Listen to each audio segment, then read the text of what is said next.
Hello and welcome to Technically Speaking, Season 2, Episode 7 on Desiccant Dehumidification. Super excited to bring this topic out today because I feel this is one of the least understood and least utilized technologies available in the water mitigation space that can really be an asset to mitigation projects for a variety of different reasons. So super excited to dig into this. But first, let's go through the formalities. My name is Brandon Burton. I will be your host today for Technically Speaking. I'm the Senior Principal of Industry Relations here at CoreLogic and also the Chair of the ANSTI ICRC Standards. A couple things here as we get started. First, for those that are joining for the first time, just note here in Zoom for Technically Speaking, we do not use the chat feature. We use only the Q&A feature. So as we go through the presentation today, at any point, if you've got a question, open up that Q&A tool. It should be somewhere near the top of your screen, depending on the Zoom application that you're using. Somewhere near the top of the screen up here in the menu bar. It may be down here at the bottom in the menu bar. It's in one of those locations. But find that Q&A tool, open that up, have it handy, so that at any point through the presentation today, if you've got a question, you can drop it in there. I may not answer it in stride. I'll likely put it to the end where we do kind of an open town hall Q&A session on anything mitigation. So anything water damage. You can ask me topics off topic of water damage if you want to touch into fire and remediation, but I will let you know ahead of time my expertise is predominantly in the water side, so I may defer on some of those. So welcome. Let's go ahead and jump into it and get into today's topic. Note I'm using the format here that I used a month before last. I'm using a format that lets me kind of present in a different, more active style. Most of you really liked this format, so I'm going to give it another go here. Anytime we get into one of these really heavy technical topics, I'll use this format unless I hear differently from this audience. When we do more of an interview style format of other industry experts, I'll probably stick with the standard webinar style. So with that, let's get into desiccant dehumidification. So to kind of kick things off, the first thing I want to do is talk a little bit about dehumidification at large and talk about the predominant technology that we see used in our industry, which is based on a refrigeration system, so that we can understand why, how, and when a desiccant would be more advantageous than that technology. But it's really hard to do that unless we really understand refrigerants first. And believe it or not, there are a number of things about refrigeration dehumidification that our industry really doesn't understand. We put these tools into a mitigation project, we turn them on, we stick a meter on the business end to find out what kind of humidity they're giving us. We put that in our documentation, but that's about the extent of what our industry really understands about this dehumidification technology. And there's a lot more to know about a refrigerant dehumidifier to really leverage that technology, not the least of which being understanding when it's not the right technology to use for a particular project. So I want to dig into that first, and that's the technology that's being shown on the left-hand side there.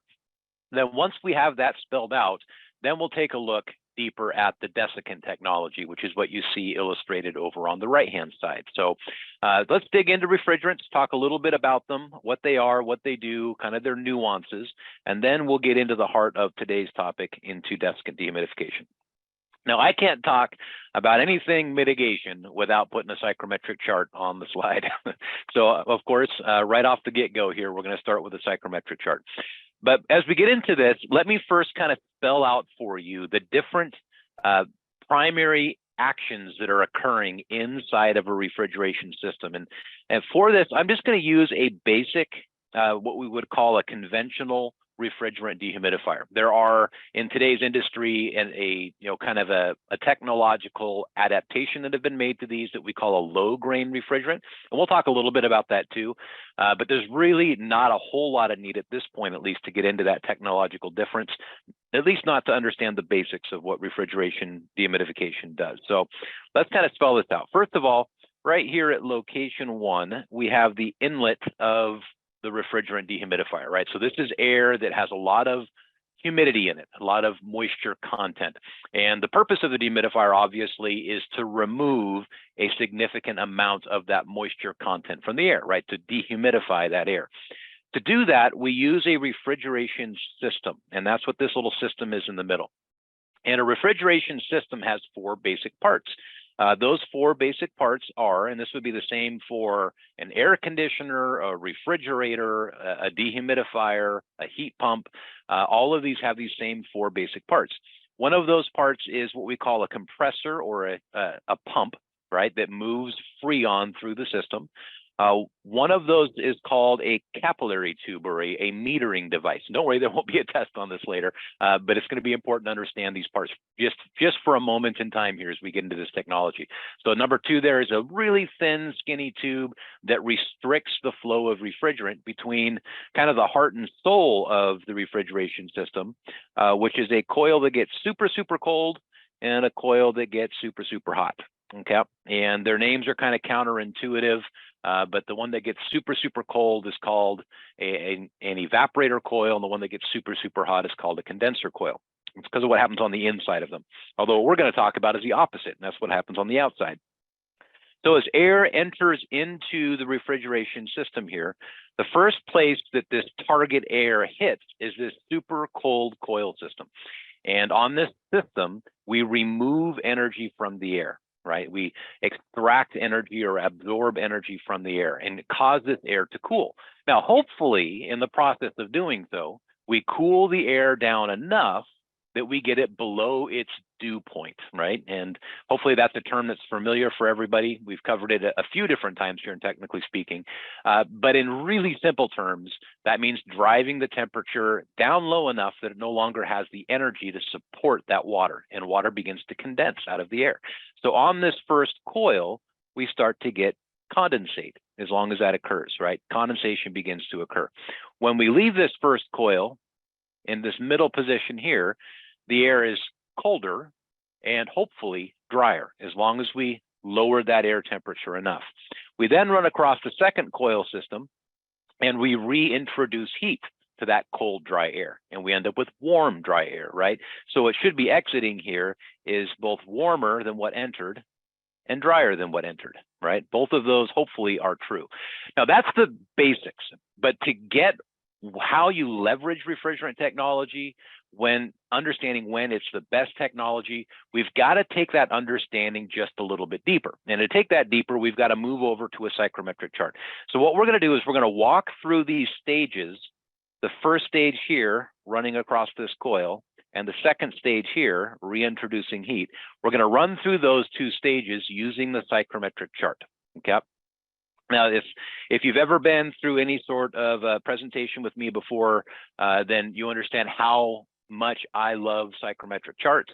I would highly encourage anybody who is career in this industry who really wants to understand the heart of mitigation.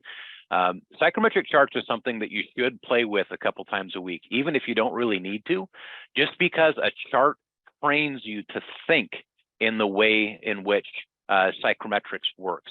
And the more you look at a chart and you play with a chart, watch the weather and put the weather on a psychrometric chart, predict if there's going to be condensation on your grass in the morning or on your car window. The more you do that kind of stuff, the better you understand the mechanics of what really drives the drying process. So I encourage, whenever you have an opportunity, you should do stuff like this and play around with a psychrometric chart. But anyway, I digress. So let's say that the air that is entering this system is at 80 degrees Fahrenheit and 60% relative humidity. All right, that's what we call the AHEM test condition. This is where a dehumidifier's water removal spec is normally spec'd to, is this condition. So let's say we have a drying environment, we have a home, and the air is 80 degrees, 60% RH. So on my psychrometric chart, here's my 80 degrees Fahrenheit down here at the bottom, and here is my 60% relative humidity, these curved lines out in the middle of the chart. So to plot our starting point for the dehumidification cycle, I follow my 80-degree line all the way up to my 60% RH line. And this green dot right here is this air entering the dehumidifier. That's where it would live on a psychrometric chart. The first step in this process is to take that air and begin extracting energy from it, right? So we have this cold coil system, low energy. We have this air mass, relatively speaking, is higher energy. Equilibrium is going to occur as that air moves across that coil, and we're going to extract energy from that air. So that looks something like this. As we remove energy from the air, the temperature is going to move in this direction, right? Now notice that I'm going immediately to the left. I'm not going up at an angle or down at an angle, because as we're cooling this air in this area of the chart, we're not removing any water, right? What's happening instead is we're going from 80 degrees at 60% relative humidity to 85 degrees or 75 degrees at 70% relative humidity to 70 degrees at approximately 80% relative humidity. In other words, the relative humidity is increasing as we're cooling the air, but no dehumidification is occurring yet. And the reason for that is that that air has about 90 grains per pound. And unless condensation begins to occur, that's not going to change, right? And right now we're still in the field of the chart. So even though we're cooling the air, it can still hold that moisture. Eventually, however, we're going to hit this saturation line on the psychrometric chart. That's going to happen at approximately 64 degrees Fahrenheit, right? Once the dehumidifier cools this air down to about 64 degrees, we'll hit that saturation curve. That's also known as the dew point, right? That's the dew point temperature of that air. Now, the goal of the dehumidifier isn't to stop there. It's to continue cooling this air. Let's say it cools it down to 50 degrees Fahrenheit. Notice what begins to happen. The chart is going to now force me to move downward. I can't go past that saturation curve. Any of that excess moisture that was in this region out here is going to become my condensate. That's the moisture that's going to end up in my pump and be pumped away by the dehumidifier, right? So once we leave that first coil in this position right here, in between these two, this is the condition that's leaving that coil. That condition is going to be 50 degrees at 100% relative humidity. It's saturated, but it has a new grains per pound. And in this case, it would be approximately 50 GPP. So the first thing we can observe here is that we had a grain depression, right? If the dehumidifier took that 80-degree air at 60% relative humidity, and across that coil, it cooled it all the way down to 50 degrees, that would result in a grain depression of about 40 GPP. That's my delta, right? That would be the performance of the dehumidifier. Now, I don't want to take this air at 50 degrees and 100% relative humidity and then exhaust that right back into the room, right? It's drier. It's only 50 grains per pound. We remove 40 grains from it, but it's cold, right? There's no energy in that air. And the drying process calls for not only low humidity, but also some energy, right? Some temperature. So we then introduce that air to the second coil. I'll change color for this. And in this location across this second coil, we reintroduce the heat. Now, running across that second coil moves me in this direction on the psychrometric chart. Generally speaking, the temperature rise that you're going to end up seeing is going to be related to a couple of different things. The amount of temperature rise that is going to occur. Part of that temperature rise is going to be the byproduct of electrical consumption by this little heat pump down here, this compressor. And that's what's moving the refrigerant through the system, right? That electrical energy is going to produce a waste heat, and that's going to create some temperature rise.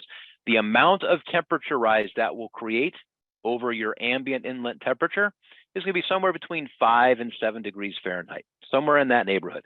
And I give you that as a rule of thumb. One of the things that I'll often look at when I look at job documentation, just to determine whether or not a dehumidifier was actually performing, I don't automatically look at grain depression. There's lots of reasons for that. One of the first things that I'll look at is just the temperature rise across the dehumidifier. And if I'm only seeing about a 5-degree temperature rise from the inlet to the outlet, so let's say the inlet was 80 degrees and the outlet's 85, that automatically tells me that at that particular moment in time, the dehumidifier was doing very little to no water removal, because that heat is just simply coming off the compressor, right? The rest of the energy that is added is the energy that is absorbed from all of this moisture that condensed.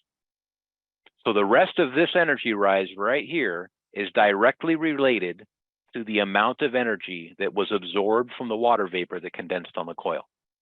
And that's one of the truest indicators of performance on a refrigerant, right? If you've got a 15, 20 degree rise on your refrigerant dehumidifier, a lot of that is directly because of the performance of the dehumidifier. So if you see a 15-degree temperature rise on a dehumidifier, 20-degree temperature rise, but you're not seeing grain depression, it's not a problem with water removal, it's a problem with your instrumentation or your process of obtaining the reading. Right, that's the fault, that's the reason. The only exception to that would be if you have a dehumidifier that's in the middle of what we call a hot gas bypass defrost, which we can get into that if we have some time a little bit later into the Q&A. But 9 times out of 10, if you've got a high temperature rise, you've got performance. All right, you've got water removal that's occurring with the dehumidifier. Now that we understand kind of the nuances of all of this, let me clear this ink here real quick. Let's talk a little bit about the strengths and weaknesses of that technology and of that process. So first of all, refrigerant dehumidifiers are reliant upon dew point temperature in order to create performance, right? Which means that the amount of moisture that is in the air, how wet the air is, I'm going to change back over to marker here. The amount of moisture that is in the air needs to not have a huge distance from dew point in order to get performance, right? In other words, if the amount of moisture I have in the air is all the way down here on my psychrometric chart, if this is where my humidity is, it's anywhere in this range when you plot your reading on your psychrometric chart, look at the amount of cooling that's going to have to occur before you get to dew point and begin creating any water removal.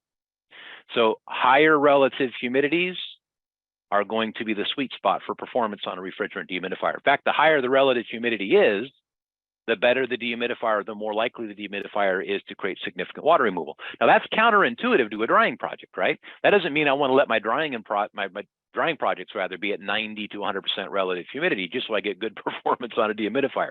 So it is a bit counterintuitive, and part of what sets us up for the conversation that we're going to have today around desiccants, because they're very, very different from this.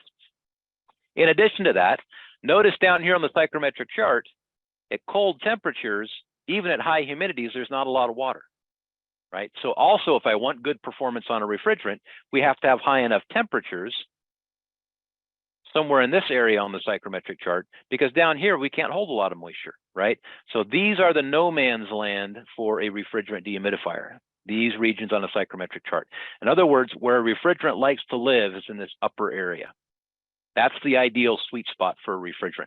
Now, when we get into desiccant technology, we'll talk a little bit about that sweet spot, and we'll overlap them and overlay them so we can kind of see the nuances and the differences here, which is a big part of what we're trying to learn today. But refrigerant dehumidifiers in general, they like it warm, they like it humid. If I were to give you kind of a range, generally with refrigerant dehumidifiers, we like to be north of 70 degrees Fahrenheit, especially when you're using conventional refrigerants. We like to be north of 70 degrees Fahrenheit. However, on the other side of that spectrum, let me change color here real quick. The other challenge we can run into with refrigerants is that once we get up above about this range, up in this area, notice again that this distance between these points on the psychrometric chart and where my dew point is all the way over here, we start to have problems with high temperature. So I can even narrow that band down further and say that we're somewhere in this range right here. That's going to be my ideal temperature range and humidity range for my refrigerant dehumidification. So like it warm, they like it humid. Too hot, there's too much energy for me to cool that air down to dew point and get condensation. Too dry, then again, there's too much energy required to get down to dew point. Too cold, there's not enough capacity. And all of a sudden, we're having a story about Goldilocks, right? So somewhere in this region here. Now, hold that principle in general in your mind as we get into desiccant dehumidifiers. And we'll come back to some of that conversation on refrigerants when we get a bit deeper into the desiccant dehumidifier. But let me summarize. Warm, 70 to 90. That's that ideal temperature range. They like it relatively wet. And by wet, what I mean is that we like to be somewhere in the neighborhood of, kind of that 40% relative humidity mark or higher, if we wanted to put it in relative humidity terms. And if we wanted to put it in grains per pound terms, if you're talking about a conventional refrigerant, then we like to be at about 55 to 60 grains per pound plus. Somewhere in that range is where their sweet spot starts to really show up. If we're talking about LGRs, and this really depends on the type of LGR, but you can get all the way down to about 25 grains per pound. Some of the older LGRs would be in the neighborhood of about 45 grains per pound and up would be their sweet spot. Okay, so that's kind of the real generalized, if you want to put it in a quantifiable set of numbers, where these things perform and where their performance starts to increase once you get above these humidity ranges. Okay. All right, so desiccant dehumidification. Why are they different? What's different? What makes desiccant dehumidifiers unique? When would I use them? How would I use them? And how do I make the decision on a desiccant over refrigerant? And how do I explain that, right? How do I, when somebody asks me, well, why are you using this technology that is not what we typically see? Why are you using this desiccant instead of something else? To understand all of that, again, let's dissect what a desiccant is, what a desiccant does. And we'll stick the yellow here. What a desiccant is and what it does. First of all, the heart and soul of a desiccant dehumidifier is this rotor assembly that you see right here. All right, this rotor assembly, this guy right here, is the heart and soul. And the rotor assembly, although there's different types of desiccants that use different types of desiccant media or material, I'm going to explain what is one of the most common.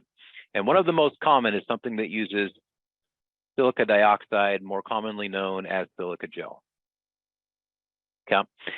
In this rotor, if we were to take a little piece of this rotor right here and blow that up so we can take a closer look at it, what you're going to see in that rotor is that the rotor is comprised of a bunch of narrow channels that go straight through the rotor. And the best way to visualize this is to visualize a bundle of coffee straws. And if I were to bundle all of those coffee straws up so they open on one side and let air pass through the other side into a big round rotor, that would be kind of the basic structure, the physical structure of the rotor itself. So air can pass straight through it, and there's a massive amount of surface area internally where that air is exposed to the structure of that rotor. Now we take that structure and we coat that with silica gel. Silica gel is a really interesting material among some other materials that we find in nature because it has a high capacity to add, with a D, zorb moisture. Adsorb with a D, not absorb with a B, but adsorb with a D. And what we mean by adsorb is it has a low chemical vapor pressure. It attracts the water molecule to its surfaces and its microscopic pores, and that attraction holds that moisture in place unless that moisture has too much energy, and then it can break free from that attraction. I'll explain some of that here in just a second. Silica gel, depending on the conditions, the material that comprises this rotor has the ability to hold on to approximately 40% of its own weight in water, 1 molecule deep, right? 1 molecule deep. That's how much surface area there is on the inside of this rotor and all of the microscopic pores that make up the silica gel itself, the structure of the silica gel, about 40% of its own weight. So understanding that, and that's how it's comprised and what it's made of, let's talk a little bit about the process as air runs through the desiccant dehumidifier. First of all, air is going to enter a desiccant dehumidifier potentially in 2 locations. One of those locations, depends on the type, we'll talk about the difference, but one of those locations is called the process inlet. One of those locations is called the react inlet. Let's not worry about the react inlet yet. Let's just follow the process airstream. The process inlet is the air that you are trying to dry, right? So that's that moisture-laden air that for one reason or another, you want to dehumidify. You want to remove moisture from. As that air passes through the rotor in this direction, water molecules are attracted to that silica gel on all of its surfaces and its cavities and pores. Water molecules bond with that surface, and the air, the rest of the gases that comprise the air, continue to pass through the rotor. As that air leaves, it is much drier at the process out. So that air has been processed, right? Pretty simple terminology there, process in, process out. Now, the problem with this is that the silica gel, even though it has a very high capacity to hold on to water molecules, it's a limited capacity, right? If I just continue to blow air through the silica gel, eventually it's going to saturate. And once it saturates, it's not going to attract anything else. So to combat that process, this rotor rotates. That's the name, rotor. It rotates. And as that rotor rotates, we put it through the reactivation cycle. And the reactivation cycle uses a heater element that heats up air and blows the air through the rotor like a clothes dryer would, right? To get the water molecules so excited and moving so violently and so rapidly that they overcome that attraction from the silica gel and break free from that surface. We're drying or dehydrating that silica gel, or reactivating it as a desiccant. This air that exits is called the react out. This air is going to be very warm, and it's going to be extremely humid. It's going to have a very, very high moisture content. And I'm going to talk a little bit about some of the problems that you'll deal with using desiccants and that react out if you're not careful. But it's very, very warm. It's very, very humid. With most desiccant dehumidifiers, depending on the situation you have them installed in, if you put your hand in that airstream coming out the back, it's going to feel exactly like a clothes dryer vent. In fact, your hand, even though your hand's probably somewhere between 85 and 95 degrees, your hand is going to be below the dew point of that air, and you'll begin to feel kind of that clammy, sweaty, wet, damp feeling on your hand as water begins to condense on your hand. That's how humid that air is. The inlet for the reactivation does actually a second piece of work for us. As this rotor comes out of this reactivation phase from this heater, the rotor is extremely hot. So this region of the rotor here is very, very warm. And I have to cool that rotor down in order to allow that rotor to begin collecting moisture again, right? If the rotor's super hot, then that process air that I'm moving through the rotor is going to gain energy. It's going to get hot. The water molecules are going to get hot. They're going to get excited. They're going to have too much movement to settle on that surface. So we have to cool that rotor down coming out of that baking cycle. And that's what the first thing the reactivation air is going to do, is it's going to cool this rotor down with whatever temperature I feed it, right? I'm going to put a red dot here because that's super important. We'll talk about that. But whatever I feed the desiccant, that's what's driving this cooling process, which also, by the way, adds some heat to this air before it gets to the heater and preheats the air. So it's kind of an energy efficiency thing, right? So reactivation in and out, process in and out. So understanding the basics, let's get into some of the nuances. First of all, first nuance that I want to spell out for you is there are a lot of different types of desiccants that are on the market. There's lots of different technologies. Some use different desiccating materials. But one of the things that is definitely going to be unique from one desiccant to the other is whether or not this process air in and this reacts air in, whether or not those are actually the same inlet. A lot of smaller desiccants in particular, ones that you would roll into a house on wheels, plug into a standard outlet, a lot of those desiccants are what we call purge style desiccants, or three-hole systems. And that three-hole system has one inlet that feeds both of these together. That airstream then splits internally. Part of that airstream goes through here, and part of that airstream goes through here. So you end up with three holes. One inlet, which is your process and react in, one outlet that is your react out, and one outlet that is your process out. So that would be a three-hole system. If there is a separate inlet for this react air, then it is a four-hole system, okay? A couple things I want to point out about a desiccant dehumidifier and its nuances is that because most of the systems that we use are these three-hole systems, it's important to note that you're always going to create some sort of a, kind of a pressure differential when you use those three-hole systems.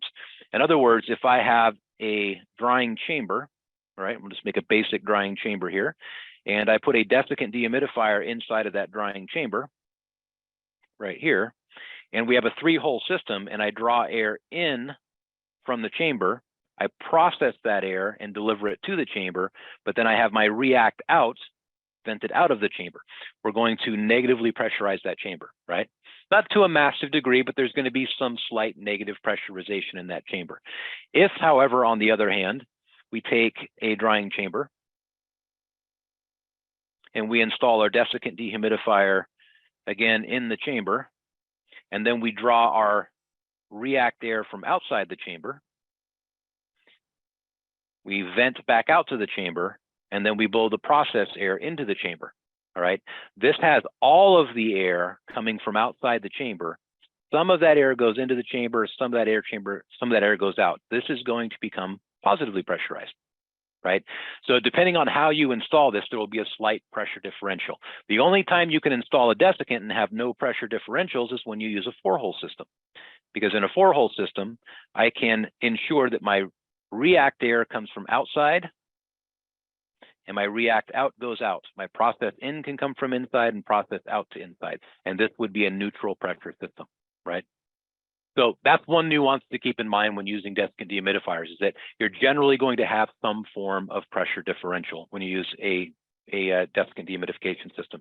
The other nuance that I want to point out before we move on is that desiccant dehumidifiers, they prefer to have a cold airstream at this location in order to cool this rotor back down. So this location right here, whether it's combined with the process in or they're separate, this react air in here is going to help cool down that rotor that's coming out of that heating cycle. So cooler intakes are going to be beneficial for your desiccant dehumidifier to cool that rotor down. And in some cases, even a cooler intake here can be beneficial because the rotor, the cooler it gets, the more energy you draw off that rotor, the less it's going to excite the water molecules and deter the settling of those water molecules onto that rotor surface. So when you have, again, a drying chamber, it's always good to take a look at your conditions in and around that drying chamber. Let's say that you have 80 degrees Fahrenheit in the chamber, you have 60 degrees Fahrenheit outside the chamber. When installing a desiccant dehumidifier, this should always draw your attention, right? It is cooler outside the chamber. So if it makes sense and you can address security issues, if that's going to be a stable 60 degrees and not be 110 degrees in 6 hours, can I leverage that 60 degree Fahrenheit air at these inlets in order to enhance or boost the performance of this desiccant dehumidifier by getting that energy back off the rotor a bit more quickly after reactivation? Okay, so just a couple of nuances there with desiccant dehumidifiers. Now, to take this a step deeper, I want to take desiccant and refrigerant dehumidification, and let's start talking, at least in general terms, let's start talking some differences in performance using graphical format. Now, as I put these numbers on this graph, let me first warn, I'm generalizing. Okay, and these are generalized performance characteristics, but those generalized characteristics are going to hold true across these technologies. The first thing I want to do is I want to plot for you a refrigerant dehumidifier. We'll put him in blue. And what we're going to do here is we're going to lock this in. Let's say for this first example, we're going to lock our condition at about 80 degrees Fahrenheit. And that's a horrible color to write that in. So let me change colors here real quick. So we're going to lock at about 80 degrees Fahrenheit. We're also going to lock the amount of power we're providing the technology at about 8 amps. And this will make sense here in just a second. All right, at about 8 amps. And down here across the bottom, we're going to have relative humidity across this scale. And here we're going to have pints. Okay. So if we're a refrigerant dehumidifier, when our relative humidities are low, all right, we're not going to have much, if any, performance at all with an 8 amp refrigerant dehumidifier. All right, and we're talking about a kind of a medium-sized dehumidifier. Depending on the technology, maybe getting close to like the large category, but maybe even just an upper medium category refrigerant dehumidifier. For most of those dehumidifiers at 80 degrees Fahrenheit, we're going to start seeing some performance down here around this 30% relative humidity mark. And what we're going to notice is that the performance is going to dramatically increase as the humidity increases, right? That's what's going to happen to our performance. So for example, if we're talking about 60% relative humidity at 80 degrees Fahrenheit, we're going to have some pretty good performance, okay? Now let's change over to a desiccant dehumidifier.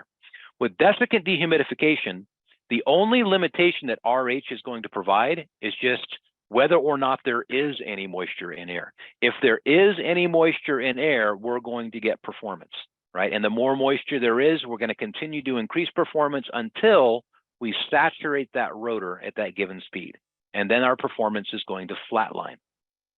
Now, this is a really important difference that we need to understand about a desiccant dehumidifier versus refrigerants. Desiccant dehumidifiers are like, the best analogy I can give you would be like a moisture magnet, right?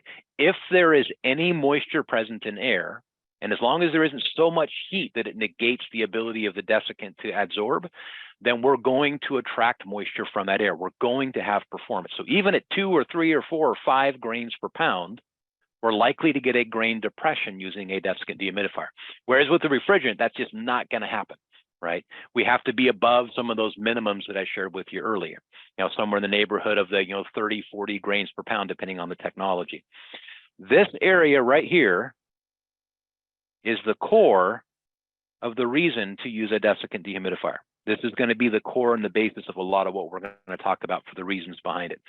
It's the ability to provide a grain depression when we get below this approximate range in humidity, right?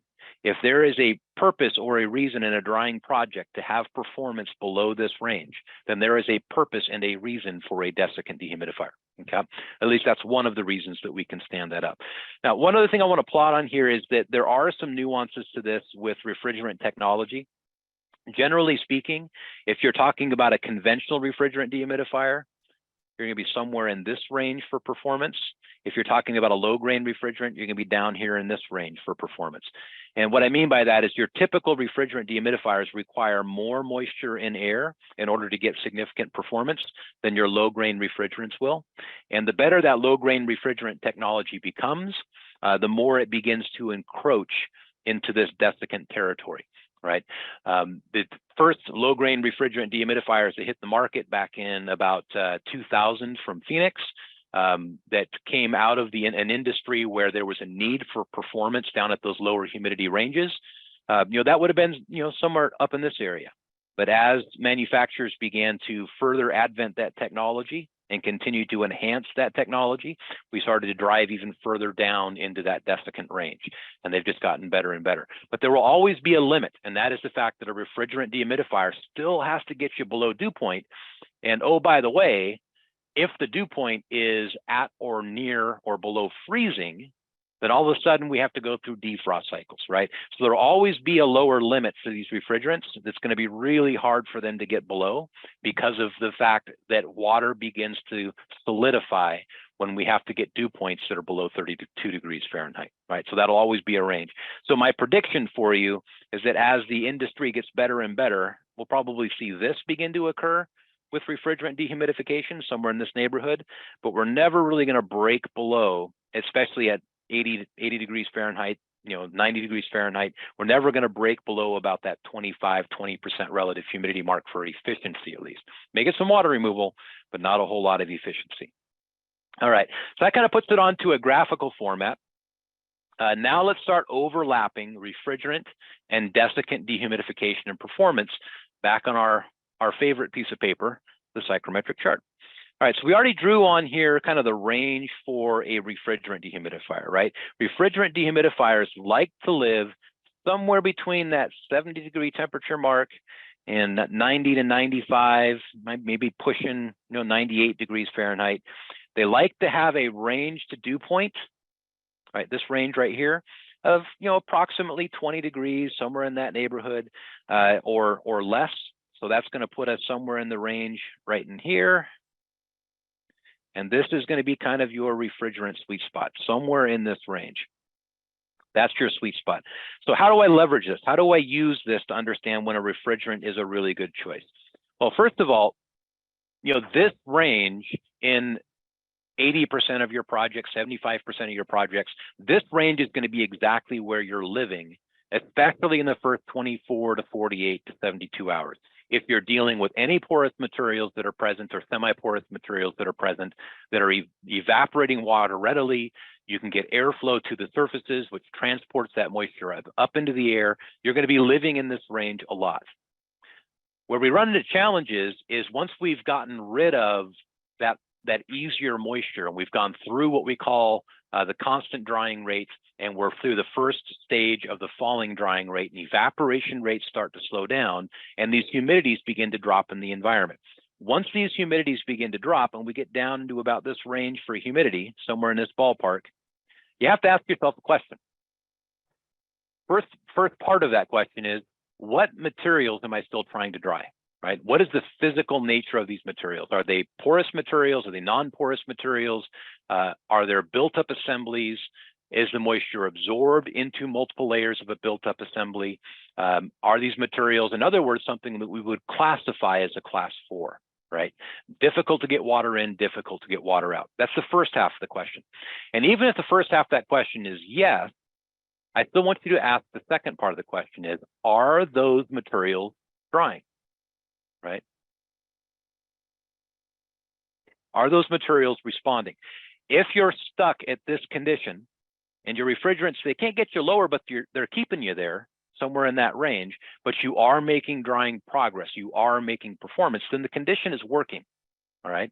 However, if you're stuck at that condition and things are not making progress, then you have to change something, right? Something needs to change. If the amount of moisture in the material is not changing, then the mechanisms you're using to excite drying need to change. And you have lots of choices there. It's not just hit it with a bigger hammer, right? You could begin removing layers. You could perforate, sealing layers. You could manipulate temperature of the material. So you have lots of choices, but one of those choices is to lower the vapor pressure of the air. And the best way to lower the vapor pressure of the air is to use a technology that's capable of doing so. And again, with your desiccant dehumidifiers have a performance range that looks more something like this. All right, they like the lower temperatures, they like lower humidities. They'll still perform in high humidities, just not as efficiently. It'll take a lot more power to remove the same amount of water, for example, in a warmer, more humid environment with a desiccant than it will with a refrigerant. So in terms of advantage and technological advantage, they love to live in this range, right? That's where they love to live. So with desiccant dehumidification, if you're stuck at this condition and drying is not working and your emphasis is going to be to lower the humidity and get a lower vapor pressure, this is where you would make that choice, right? Just to overlap those performance differences between desiccant and refrigerant dehumidification. But that's not the only reason why you would choose a desiccant. So on this slide, I want to talk about a few of the reasons why you would use a desiccant. And the most obvious one, now that we've gone through this discussion to this point, is what we just discussed, right? When I need a lower vapor pressure, lower humidity, lower vapor pressure, lower dew point. There's lots of different ways we can all say that in different language, but all mean the same thing. So lower vapor pressure. When would I need lower vapor pressure? When we're dealing with class 4 materials, we're dealing with built-up assemblies, we're on the third day of a drying project, the easy water is gone, and we want to drive the humidity even lower to continue our drying rate when we get down to that falling drying rate. Those are all reasons why I might want to lower vapor pressure. In fact, there's some good language in the S500 to support this. When you get into the discussion around equipment adjustment in class 4, class 4 specifically talks about the need to work with vapor pressure differential and lower the vapor pressure of the air in contact with materials when you get into the latter stages of the drying process, specifically with class 4. So there's some great language there in the S500 to support that. So that would be one reason to do it. The second reason that we kind of encroached on a bit was when you have low temperatures. Right? In low temperatures, refrigerant dehumidifiers are going to ice up, right? There's not a lot of energy in the air. The coils are going to run very, very cold. You're going to go through a lot of defrost cycles, and you're going to take a big hit on efficiency. So if you're stuck with cooler temperatures down below about 70 degrees Fahrenheit for whatever reason, either because of the resources that are available on a project or the type of materials that you're dealing with, if you're stuck with lower temperatures or have access to lower temperatures, you can keep your drying environment warm, but if outside it's in the fall and it's cold, and you're going to have that consistently through the drying project, a desiccant can be a massive advantage because you have drier, colder outdoor air that you just need to add some heat to, which the desiccant does a great job of, in addition to making that dry, cold outdoor air even drier, right? So that would be another reason why a desiccant would be advantageous, is when you have access to cooler air or you're stuck with cooler air. But a third reason to use a desiccant dehumidifier is going to be logistics. All right, and that's what this slide is really here to spell out for us, is the logistics. So let's take a look for just a moment at a typical residential drying project. A typical residential drying project, economy of scale, doesn't really give me an advantage with with what's available from desiccant dehumidifiers, because in a small residential project, you're probably going to use small portable desiccant dehumidification, which generally is about the same size as a portable refrigerant dehumidifier, right? It's kind of a 1-to-1 ratio. Either I'm going to have a refrigerant dehumidifying this air or a desiccant dehumidifying this air. But as soon as we get into larger scale projects, that begins to change. As soon as we get into areas where we're dealing with, instead of 1,000 square feet or 2,000 square feet or 3,000 square feet, we're dealing with 10,000 or 20,000 or 100,000 or 250,000 square feet of building area that we're trying to manage. That's when the economy of scale and logistics begins to change, because refrigerant dehumidification, although there's very minor exception to this rule, generally speaking, refrigerant dehumidification is not something that is readily available to the restoration market in large commercial sized units. Desiccant dehumidifiers, on the other hand, are, right? So an equivalent refrigerant, I might have a refrigerant dehumidifier that's capable of removing 100 pints per day, an equivalent desiccant that might be removing, processing, 200 to 300 CFM. Those would be relatively equivalent dehumidification systems. Refrigerant dehumidifiers don't get much bigger in the AHEM size of things anyway. They don't get bigger, much bigger than about 150 pints per day. Right? That's about the largest refrigerant system that you're going to find, at least at AHEM. All right. And if you're seeing bigger numbers than that, I'd love to see the AHEM test result. But about 150 pints per day. When you move to desiccants, however, and you get into the logistics conversation, we can see desiccant dehumidification systems that are 1,000 CFM. We can see them that are 5,000 CFM. I've even seen trailer mounted systems that are going to break 10,000 CFM. But I'm sure they get much larger than that, depending upon your resources. Now take this desiccant dehumidifier, this small portable system that processes 200 CFM, and then a desiccant that processes 5,000 CFM, right? That's 25 times. In other words, one system can be the equivalent of 25 portable dehumidifiers. This is where the logistics piece comes into play. The management of the monitoring of the adjustment of, the transportation of, et cetera, 25 dehumidification systems versus one makes the logistics in these larger scale projects much, much more simplified.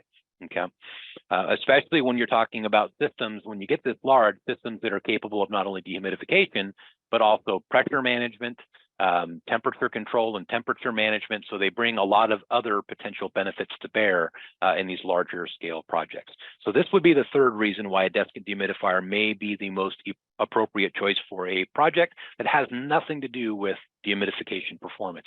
It's all about just the simple logistics in managing the process. So with that, I'm going to pause for a second. At this point, I want to remind everybody that if you have any questions as we're going through the presentation today, I would highly encourage that you take a moment and you drop those questions into the chat, not the chat, but the Q&A area, so that when I get to the end of this presentation, we've got some stuff for our little town hall session that we'll do at the end.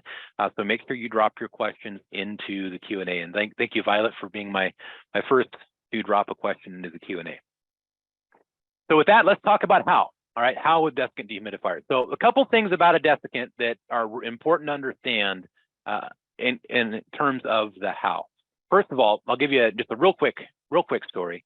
I was teaching a course a number of years ago. A gentleman came into class. He had this nice desiccant dehumidifier sitting in the back of his pickup truck. And he said, hey, while I'm at class, I wanted to see if anybody wanted to buy my desiccant. Do you mind if I ask people if they want to buy this thing while I'm here? And I thought, I don't care, as long as you don't do it during class time. I said, curiosity reason, why are you trying to sell it? He said, well, I just can't get the thing to work. I said, okay, well, maybe I can help you with that. I looked at the model. It was a well-known, good model desiccant dehumidifier. I said, well, tell me how you use it. He said, well, I put it down in these crawl spaces and basements. I plug the thing in, I turn it on. It doesn't pump out any water, and my humidity just doesn't change. I just get these really, really humid environments. I said, well, do you ever attach any ducting to it? And he said, no, I've never attached any ducting to it. I said, well, there's your problem. You can never install a desiccant dehumidifier without some piece of ducting. There will always be a duct on a desiccant dehumidifier. And hopefully most of you are kind of laughing with me at that story and you understand, especially if you own desiccant dehumidifiers. But there is no way to install a desiccant dehumidifier without doing something to port one of these outlets somewhere. All right, you have to port one of these outlets somewhere. So to kind of discuss that a little bit more in depth and detail, let's remember our different ports and the desiccant dehumidifier. First of all, you're going to have some sort of a process in. And this process in, depending on the desiccant dehumidifier, may also be the reactant. And in this case, it is. Then you'll have a process out. But then you're going to have a react out. Right, and that's this little guy right here, this red arrow coming out of the back of the rotor. Remember what we talked about with the react out? The react out, it's going to be hot and wet, right? It's like Robin Williams says it in Good Morning Vietnam, right? So it's going to be hot and wet. That air needs to go somewhere other than your drying chamber. Now, if your desiccant dehumidifier is installed outside the drying chamber, then it's possible that that's not going to be the one that's going to have the ducting on it, right? So if you have a desiccant dehumidifier and here's your drying chamber, right, we may be ducting the process air into the drying chamber, right? And if this is installed outside the building, right, drawing in some nice cold, dry air and then venting the wet air back out, then maybe the ducting is going to be over here on the process side, getting your air into your drying chamber.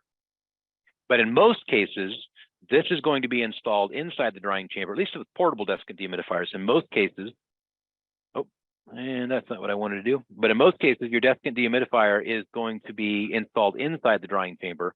And what's going to be ducted out of the drying chamber is going to be that react air. Okay. I'm going to show off the fact that I have no idea how to undo deleting my image here. And we'll go to a blank slide. So with the desiccant dehumidification installed inside the drying chamber, we would look something like this. So we have our desiccant dehumidifier.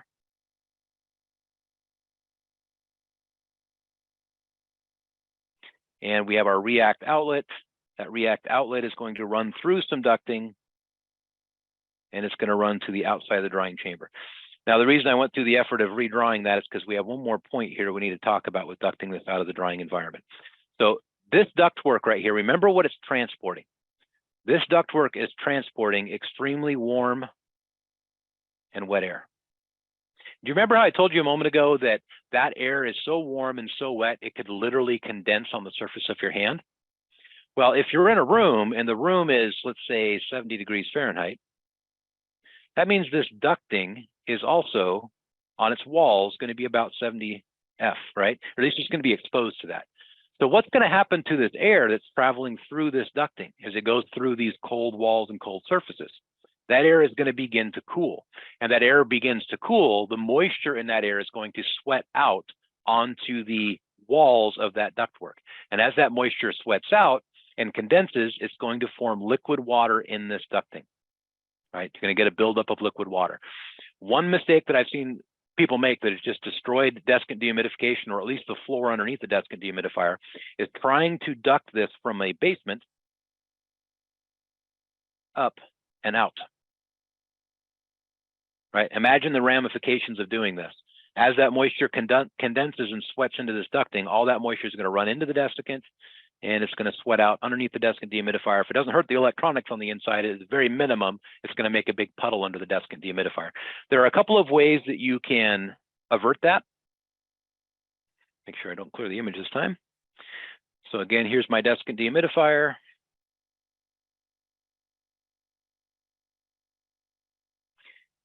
And here is my duct. One of the ways that you can avert that is to put a drop in the ducting before you run it up. Put a small weep hole in the ducting and a collection tray underneath your duct. Right? That's one way that you can avoid that. So that as water trickles back down this duct, it drains out of this little weep hole and into that collection tray or bucket or whatever else you have placed there. The other way that you can do it is not put the desiccant into the basement. Right? The other way that you can do it, let me clear this ink out again, is if I have a basement, so here's my grade outside, here's my basement, we have a home built above that basement, fire that contractor because that's a very unlevel home, and we have our desiccant installed, install the desiccant above the basement, and instead of ducting the react air, duct the process air out into the drying space, right? So duct your process air and then let your react air duct out of the house on a downward slope, or at the very least level, right? So that would be the other way to avoid that issue. So those are a couple of points on how.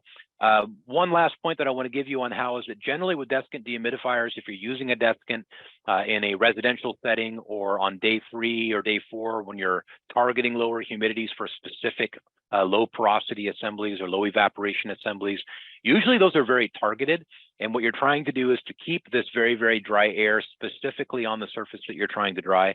So the other thing that I always encourage with desiccant dehumidification is if you're going to go through the effort of using desiccant dehumidification, localize that desiccant dehumidification to the exact target that you're trying to dry, if that's the reason that it's there, right? If the reason I'm using a desiccant dehumidifier is because although I have an area over here with some wet carpet and some wet plywood and some over there with some wet drywall, and those are all drying fine, I have this hardwood floor assembly that's drying much, much slower. Then I would target the dehumidification specifically to that hardwood floor if that's all it's there for, and then use refrigerant dehumidification for the balance of the environment. And it's perfectly fine to combine these technologies if you're doing it that way, right? If you're using the desiccant for a specific purpose to focus rather on a very, very specific assembly. But if you do that, I highly encourage you consider using a containment system of some sort, using a tenting system of some sort, and localizing that dry air specifically to what you're targeting. And keep that low vapor pressure air concentrated. Don't let it mix with the rest of the moisture in this air. Deliver it directly to what you're trying to use that low vapor pressure air for. Okay. If you do that, by the way, monitor closely, right? You don't want to over dry the surface of assemblies by doing that. All right. So with that, a couple quick formalities to round us out here real quick. The first I want to run through before we get into the Q&A today is just real quickly talk about what's coming up next. Our next episode here at Technically Speaking is going to be in the area of standardizing the process. All right. So with that topic on August 22nd, I'm going to take a look at the S500, and we're going to extract from the S500 some of the specific elements that could be a part of your SOP as a mitigation business, and talk a little bit about how to implement those as a standard operating procedure in your organization. So if you're one of those companies that you're aware of the S500, you've read, at least most of you have read the S500, you try to use the S500, but there's no real systematic way in which you've implemented it in your business to ensure that you're in 100% compliance with our industry standard of care, that'll be a good episode for you. Okay. So August 22nd, mark it on your calendar, 10 a.m. Pacific. Still upcoming this year, we're going to get into some more commercial water damage later in the year. We're going to get into some remediation topics. I have a great expert lined up on trauma and crime scene restoration, a gentleman named David Oakes, that's going to join me month after next. If anybody has never met David, he's a wonderful individual, a longtime trainer in the industry, a good personal friend of mine. He's also the chair of the Trauma and Crime Scene Standards. So he's going to join month after next. So we're going to talk a bit about trauma and crime scene restoration. So with that, we'll roll it over to the Q&A.